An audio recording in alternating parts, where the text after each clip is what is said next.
the ground rules I think are really important. Speaking for I, not you. Not being critical or judgmental or fault finding. And to begin with, trying to talk about something neutral and really trying to get in the feeling content.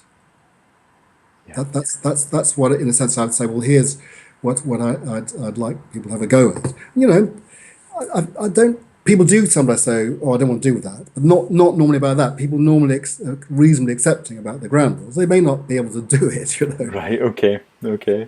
it's like when I've been counselling, or run groups for kids, for teenagers, you know, we'll say, well, what are the ground rules? And they say, well, don't interrupt each other. So we write it up, don't interrupt. And they interrupt each other all the time. So, That's right. Yeah, yeah. Well, and I'm just noticing that comment. What about asking the clients what would be okay with them? I guess, and that, like, maybe the couple might set some of their own ground rules that maybe they yes, can manage, or I'd always prefer to work with the client's own material. That's definitely it. So that's why I always start with what are your communication patterns throughout the day? And I'd like to kind of build on what they do always. yeah, But if they're very kind of wound up, that they're not necessarily able to kind of think very clearly. So it's almost like teacher asking a question. Well, what do you think you'd like? What do you think would work for you? What do you think we should have as ground rules? Some of them are just their working memories. The way I look at it, are just full up. They haven't got enough processing space to be able to think about that. Which is why I find it's helpful to stick in the feelings domain and leave the cognitive side to one side. yeah, yeah. And I guess in the session that if you've got some things for the client to try, Yes. that almost they can maybe what would work for them can come as they start to relax into maybe they start with the activity you suggest. It doesn't really work, but it allows them to free up some of that working memory, some of their cognitive capacity.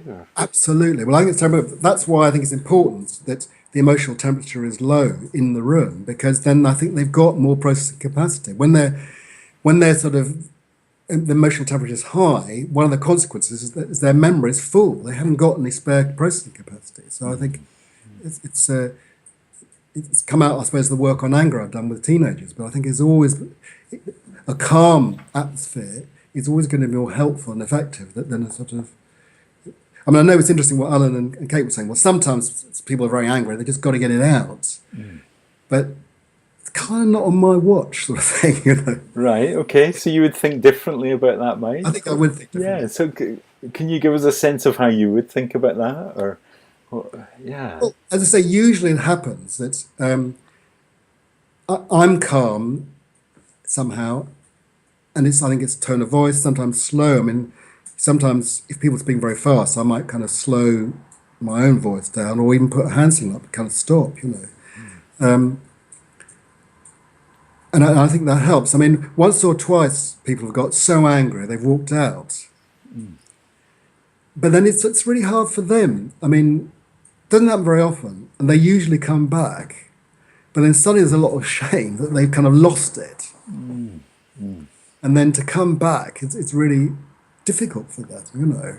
So in a sense, I'd rather that the emotional temperature was low enough that kind of thing's not going to happen. You know? yeah. So something about like helping the client to stay out of overwhelm and just to stay in that place where it's just not too hot in the room, I guess. Yes. Yeah.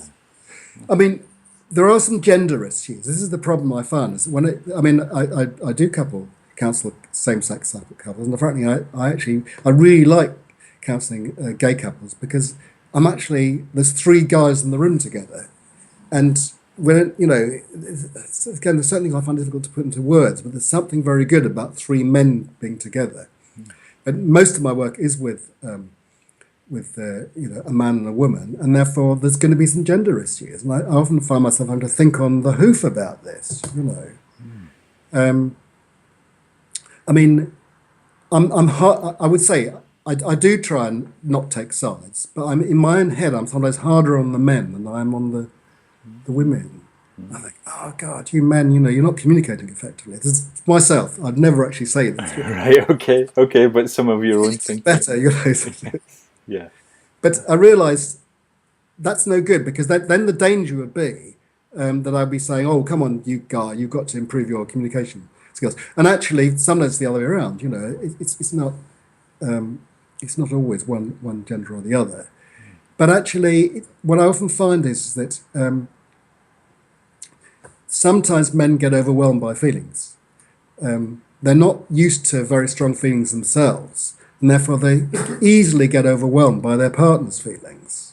Then, of course, they think they're being attacked, and they'll just put defences up. So sometimes I find myself almost like one partner's got to turn the volume up on their emotional expression, and the other one's almost got to turn the volume down a bit. Meet in the middle. Yeah, and I think that also makes sense in the light of Angela's comments about maybe one of the clients might have some Asperger's traits. Yes, I mean that's very interesting. I mean, I think it's I think I just find it incredibly interesting. I mean, there's an amazing book written last year by Steve Silverman called Neuro Tribes. I really recommend it. It's 480 pages. So it's quite a thing. It gives a whole. What was the title again, I Mike? think it's called. Is it Neuro Tribes or Neuro Tribes, right? I just want to make sure I get a note Just of have it. to check that actually. It's Yeah. Neuro something. Okay. And it's the complete history of autism. I mean, they were just treated so terribly. Kids were told by the parent, by their doctor. The parents of kids said, right, they've got this feeble-mindedness. They were called, and your only alternative is to put you into lockdown ward and burn all the photographs of them. Oh my Just goodness. Oh my appalling. goodness. Yeah. So things are get, and it's interesting how. So to begin with, you've got some enlightened practitioners, then you've got some enlightened parents, sort of organising conferences, and then inviting their children themselves, and then the autistic people in autistic started organising their own conferences. And of course, they did it completely differently. They'd have chill out spaces. They would, sort of make sure there were no sort of flashing lights or loud noises. They would just have it the way they wanted to. And I was very amused by one couple. There's a thing called stimming, and a lot of people on the autism spectrum are told this is a bad thing. This is social sexual. You mustn't stim.